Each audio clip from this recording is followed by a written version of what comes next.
Hello बच्चों, नमस्कार। स्वागत है आप सभी का हमारे इस प्यारे से चैनल बायोलॉजी लॉन्चर पे।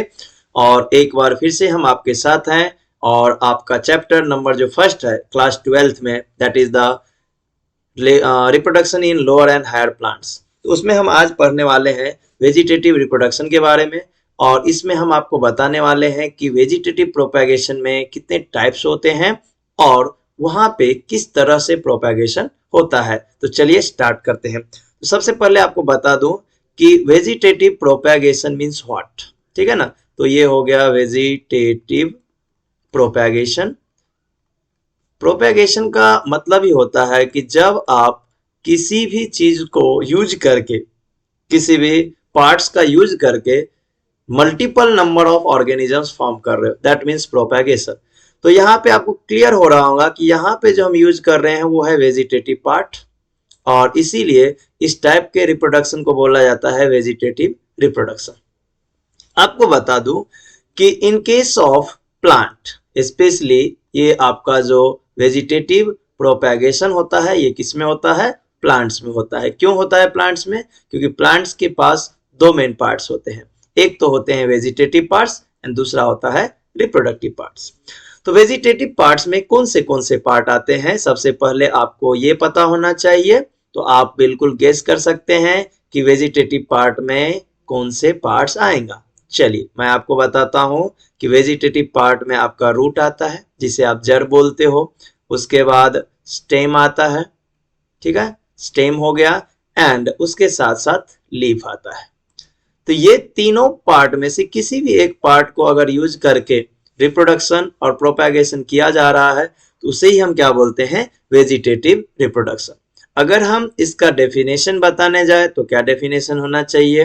When the new organisms are formed, when the new organisms are formed with the help of vegetative part is called vegetative reproduction। यानी कि जब भी किसी नया ऑर्गेनिजम्स को फॉर्म करना है, प्रोड्यूस करना है, और उसके लिए हम सिर्फ और सिर्फ क्या यूज कर रहे हैं? Vegetative part. जैसे कि यहाँ पे आपको रूट दिख रहा है ना, स्टेम हो सकता है या फिर रूट हो सकता है, इसमें से कोई भी एक।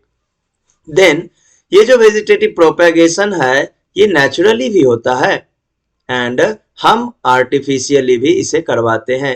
आपने देखा होगा जैसे ये ग्रासेस है, ठीक है, ये ग्रासेस है और ये ग्रासेस यहाँ पे ग्रो हो रहा है। ओके, इसी ग्रासेस में से एक स्टेम जो है लैटरली ऐसे अराइज होगा, सॉइल से यहाँ पे टच होगा, यहाँ पे ये रूट बना लेगा। ठीक है, यहाँ पे भी ये रूट है, ये रूट बना लेगा और यहाँ से एक न्यू प्लांट जो है क्या कर देगा? फिर से वो फॉर्म कर देगा।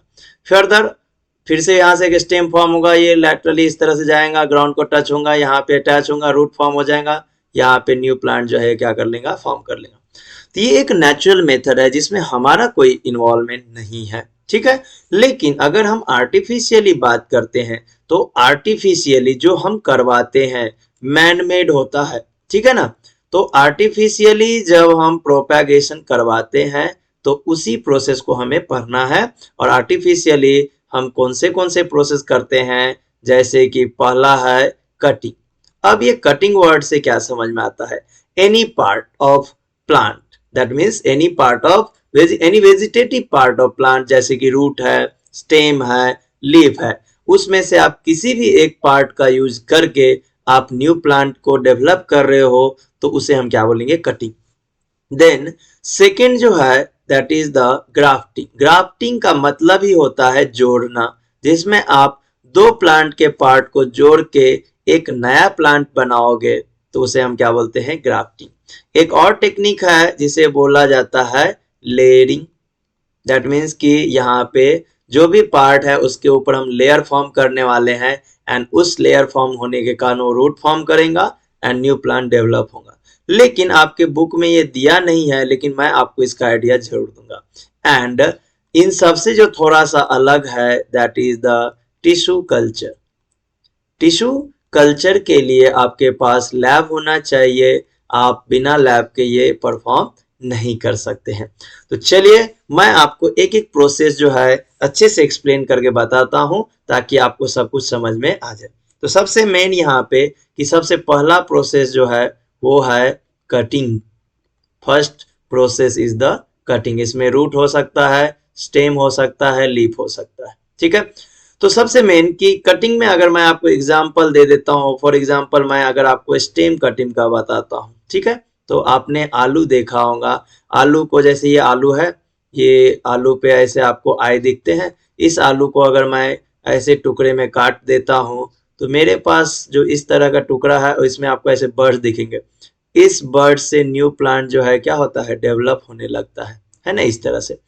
तो पर्टिकुलरली यहाँ पे मैं स्टेम कटिंग का यूज कर रहा हूँ, ठीक है। लेकिन जनरली अगर आपको बेस्ट कॉमन एग्जांपल पता होगा तो आपको मालूम होगा कि आप रोज के स्टेम को क्या करते हो, यूज करते हो स्टेम कटिंग में। क्या करते हैं हम, तो स्टेम कटिंग में क्या क्या आपको नोट्स में लिखना चाहिए। तो स्टेम जो है कैसा होना चाहिए, पेंसिल के साइज में होना चाहिए, पेंसिल के डायमीटर के साइज में होना चाहिए। उसका जो लेंथ है वो 5 to 6 इंच तक होना चाहिए, ये आपको बताना रहता है। एंड उसके साथ साथ जो है उसके ऊपर 2 से लेके 3 क्या होना चाहिए, बर्ड्स प्रेजेंट होना चाहिए, ये आपको बताना है। जो उसका बॉटम एंड है ना, नीचे वाला जो एंड है, तो वो कैसा होना चाहिए, स्लाइंटिंग कटिंग होना चाहिए, है ना। स्लाइंटिंग कटिंग जो है एजेस में रहता है, थोड़ा सा ऑब्लिक कटिंग रहता है, वो कैसा होना चाहिए, स्लाइंटिंग कटिंग होना चाहिए। तो ये सब कुछ बेसिक नीड है जो उस पेन मीन्स पर्टिकुलरली जो आपका स्टेम है उसमें होना चाहिए। अगर इसको मैं आपको दिखाऊं डायग्रामेटिकली तो समझ लीजिए कि ये क्या हो गया, ये एक स्टेम है जो आप कटिंग के तौर पे यूज करने वाले हो। स्लाइंटिंग कटिंग का मतलब इस तरह से, ये क्या करता है, जितना ज्यादा एरिया मिलेगा उतना जो है उसमें क्या होगा, रूट इनिशिएट होगा। आप अगर देख रहे होंगे तो इसमें मैंने क्या किया है, तो इसमें मैंने यहाँ से सारे पोर्शन जो है मीन्स लीफ का जो पोर्शन है उसको निकाल दिया है। सिर्फ ये बर्ड्स जो है ऐसे 2-3 बर्ड जो है इस पे प्रेजेंट रहेगा, क्योंकि आगे चल के यही ग्रो होंगे और ये लीफ में कन्वर्ट हो जाएंगे इस तरह से, ठीक है ना। तो इस तरह से हम क्या करते हैं, स्टेम कटिंग का यूज करते हैं। इसका डायमीटर जो है वो पेंसिल के साइज का होना चाहिए, 5 to 6 इंच तक लेंथ होना चाहिए एंड ये जो बर्ड्स है जो कि अभी लीफ में कन्वर्ट हुआ है वो 2 से 3 होना चाहिए। आप इसके ट्रांसपीरेशन को चेक करने के लिए इसका लिप पहले निकाल देते हो और इसके ऊपर में प्लास्टिक की कवरिंग भी कर सकते हो।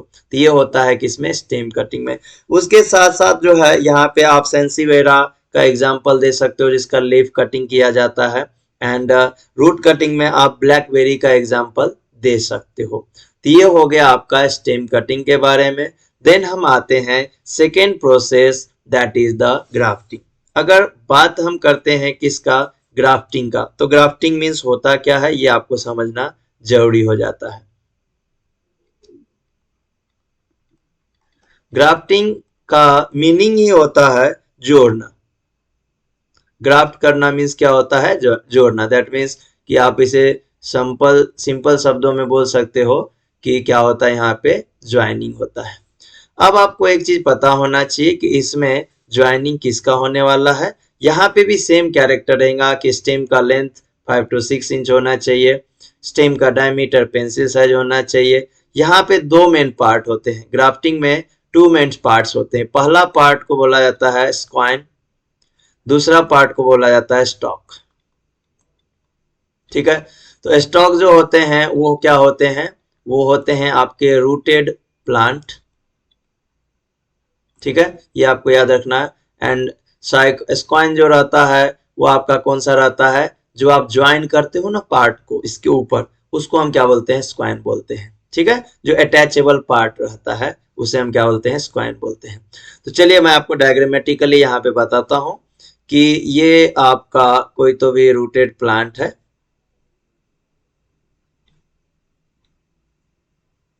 ना, ये आपका जो है ये रूटेड प्लांट है। और इस रूटेड प्लांट में इसको हमने क्या किया, स्लाइंटिंग ऐसे कट कर दिया, ठीक है। अब मैं कोई दूसरे प्लांट, मान के चलो यहाँ पे कोई ऐसा प्लांट है उसमें से मैंने एक ब्रांच जो है निकाल लिया है और उस ब्रांच को क्या कर रहा हूँ, यहाँ पे मैं इसे जोड़ रहा हूँ, सेम डायमीटर सेम साइज का, ओके। इस तरह से जोड़ने के बाद इसके ऊपर मैं क्या करने वाला हूँ, थ्रेडिंग वगैरह जो रहेगा वो मैं कर दूंगा, है ना। पहले प्लास्टिक की कवरिंग है वो करने के बाद इसको मैं इस तरह से बांध दूंगा। बांधने के बाद मुझे ध्यान रखना है यहाँ पे एक चीज की, इसमें जो भी मैं ये स्क्वाइन यूज कर रहा हूँ तो स्क्वाइन में क्या होना चाहिए, 2 से लेके 3 बर्ड्स जो है होने ही चाहिए, ये आपको याद रखना है, क्योंकि अगर बर्ड्स नहीं रहेंगे यहाँ पे तो फिर यहाँ पे न्यू प्लांट डेवलप नहीं हो पाएगा। ठीक है, तो यहाँ पे ये जो पोर्शन है आपका, ये कौन सा पोर्शन है, अपर वाला जो है ये स्क्वाइन है, और जो रूटेड वाला पार्ट है इसे क्या बोला जाता है, इसे बोला जाता है स्टॉक। तो ये आपको याद रखना है। ज्वाइनिंग जो है वो स्लाइंटिंग कटिंग भी हो सकती है, वी शेप कटिंग भी हो सकती है, और अभी एक इक्विपमेंट आता है जिसमें इस तरह से कटिंग की जाती है, जिसमें चांसेस जो है, पॉसिबिलिटी जो है वो सबसे ज्यादा होता है प्लांट्स के सरवाइव करने का, वो इस तरह से फिक्स हो जाते हैं इसमें। ठीक है, जनरली हम हमारे जो फार्मर है ये टेक्निक यूज करते हैं। तो ये एक मेथड हो गया जिसमें आपको एमसीक्यू पॉइंट ऑफ व्यू से ये पता होना चाहिए कि स्टॉक कौन सा होता है और स्क्वाइन कौन सा होता है। इस प्रोसेस को ग्राफ्टिंग बोलते हैं। तो ये जो रीजन है यहाँ पे, ये दैट इज द ग्राफ्ट, क्योंकि यहाँ पे क्या किया गया है, प्लांट को जोड़ा गया है। तो ये जो प्लांट है ये होते हैं ओल्ड प्लांट से कलेक्ट किया हुआ पार्ट, और ये आपके सीड से बने हुए नए प्लांट्स रहते हैं, ये रहते हैं न्यू प्लांट्स। तो ये हो गया ग्राफ्टिंग। अब ग्राफ्टिंग में आपको बताना क्या क्या है, तो सबसे पहले आपको बताना है कि when two plants are joined to produce new organisms, propagate new organism is called grafting, है ना। दो पार्ट को, दो प्लांट के पार्ट को ज्वाइन करके जब हम एक प्लांट प्रोड्यूस करते हैं उसे हम ग्राफ्टिंग बोलते हैं। ये वेजिटेटिव टाइप ऑफ रिप्रोडक्शन है। यहाँ पे जो भी ऑफस्प्रिंग रहेंगे वो जेनेटिकली आइडेंटिकल रहेंगे। ये सब चीजें आप इसमें मेंशन करने के बाद इसमें स्क्वाइन बताओगे, स्टॉक बताओगे कि रूटेड प्लांट जो है वो स्टॉक है, जो उसमें ज्वाइंट पार्ट है वो स्क्वाइन है, ये आपको बताना है। स्क्वाइन में 2 से 3 बर्ड्स जो है ना, ये यहाँ पे आप ऐसे दिखा दो इसको, ये क्या है, ये बर्ड्स है ना, ये जो है ये क्या है, बर्ड्स है, तो बर्ड्स होने चाहिए। तो ये आपको बताना रहता है। देन नेक्स्ट आता है हमारा टिश्यू कल्चर। ठीक है, तो नेक्स्ट जो है हमारा है टिश्यू कल्चर। देखिए बेटा, टिश्यू कल्चर का जो कंसेप्ट है ये बहुत ही लॉन्ग है, लेकिन मैं आपको यहाँ पे आपके बोर्ड के बुक के हिसाब से जो है बिल्कुल शॉर्ट में बताने वाला हूँ कि टिश्यू कल्चर मीन्स व्हाट। तो if when the small part of tissue is utilized and used to produce large number of plants within a short duration is called tissue culture। यानी कि आप छोटे से लेवल के टिश्यू का use कर रहे हो और उसे एक कल्चर मीडिया में ग्रो करने के बाद इसका कन्वर्सन जो है वो कैलस में हो जाता है। देन इसको सेपरेट किया जाता है, अलग अलग टेस्ट ट्यूब में जो है उसे ग्रो किया जाता है ना, अलग अलग टेस्ट ट्यूब में उसे ग्रो किया जाता है। एंड ग्रो करने के बाद ये इंडिविजुअल प्लांट में जो है तैयार हो जाता है ना, इस तरह से। ठीक है, तो this process is called tissue culture because here we are using only part of tissue, है ना। ये जो है हम क्या कर रहे हैं, पार्ट ऑफ प्लांट जो हम यूज कर रहे हैं that is the tissue. Okay, थोड़ा सा बंच ऑफ सेल्स का हम यूज करते हैं। तो पर्टिकुलरली इस कंडीशन में सिर्फ आपको एक डेफिनेशन देना पड़ता है, the process in which small part of tissue is utilised to produce new organisms is called tissue culture. जैसे कि मैंने आपको बताया कि मैं एक और टेक्निक के बारे में आपको बताऊंगा, that is the layering. Okay, तो लेयरिंग टेक्निक के बारे में मैं आपको शॉर्ट में बता देता हूँ। इसमें भी 2 लेयरिंग होता है, और थोड़ा सा हम बैक जाएंगे कि ग्राफ्टिंग में एक पॉइंट हमारा रह गया कि ग्राफ्टिंग में 2 टाइप की ग्राफ्टिंग, ये तो आपने स्टेम ग्राफ्टिंग देखा, दूसरी होती है बड ग्राफ्टिंग। जैसे ये आपका एक प्लांट है, यहाँ पे इस नोडल रीजन को इस तरह से ओपन किया जाता है एंड किसी दूसरे प्लांट से जो है वो बर्ड कलेक्ट करके यहाँ पे जो है इसमें के इनसाइड जो है, इनसाइड दैट मीन्स कि ये स्ट्रक्चर इस तरह से आपको दिखता है ना, इस तरह से रहता है। इसको इसमें फिक्स कर दिया जाता है ऐसे, एंड फिक्स करने के बाद जो है इसे कवर कर दिया जाता है इस तरह से, है ना, इस तरह से। तो यहाँ से जो है न्यू बर्ड डेवलप होते हैं। तो मे बी कि आपका ये फ्लावर प्लांट जो होगा उसमें रेड फ्लावर आता होगा, और ये जो आपने बर्ड यूज किया उसमें पिंक आता है, तो एक ही फ्लावर पे आपका रेड और पिंक जो है दोनों कलर आ जाएगा। लेयरिंग में भी 2 होता है, ग्राउंड लेयरिंग होता है और एरियल लेयरिंग। लेयरिंग का मीनिंग क्या होता है मैं आपको समझाता हूँ। जैसे कोई भी प्लांट है और इस प्लांट में मान के चलिए कि मुझे यही सेम क्वालिटी का प्लांट चाहिए, और इस प्लांट के लिए मुझे क्या करना पड़ेगा, तो सेम एज इट इज यही क्वालिटी वाला प्लांट चाहिए। तो इस केस में यहाँ पे इस स्टेम के पोर्शन में लेयरिंग यानी मिट्टी का आपने देखा होगा इस तरह से लगा के और इसमें ऐसे पॉलीथीन बांध दिया जाता है और कुछ टाइम बाद यहाँ से कट करके जो है न्यू प्लांट डेवलप कर लिया जाता है ना, इस तरह से। तो इस टेक्निक में किया जाता है एक्चुअल में ये मैं आपको बताता हूँ कि ये स्टेम का पोर्शन है, तो इस रीजन से इतना बार्क हटा दिया जाता है जो छिलका जिसे आप बोलते हो, और देन इस पे जो है मिट्टी जो है उस पे क्या किया जाता है, सॉइल को अप्लाई किया जाता है, भर दिया जाता है। यहाँ पे गीली मिट्टी रहती है, उसमें ऑर्गेनिक कंपोस्ट जो है ये सब रहता है, गोबर सब, एंड देन जो है यहाँ पे इसको बांध दिया जाता है। और अब इफ इन केस अगर वाटर की नीड है तो एक पतली सी पाइप से ड्रॉप यहाँ पे वाटर अप्लाई किया जाता है।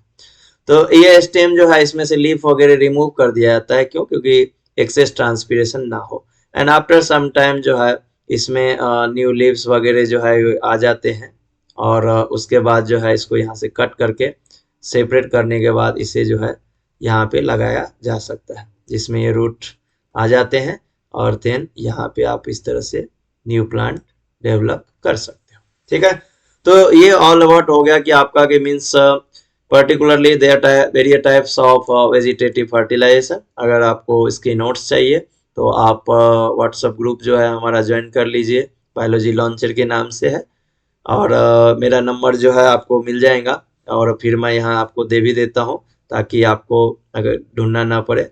9503494952, ठीक है, 52। ओके, ये व्हाट्सएप नंबर है, आप बायोलॉजी लॉन्चर ग्रुप के साथ ज्वाइन हो जाइए। जो भी नोट्स है आपको 12 साइंस को मिलते जाएंगे। चलिए, तब तक के लिए बाय बाय, टेक केयर।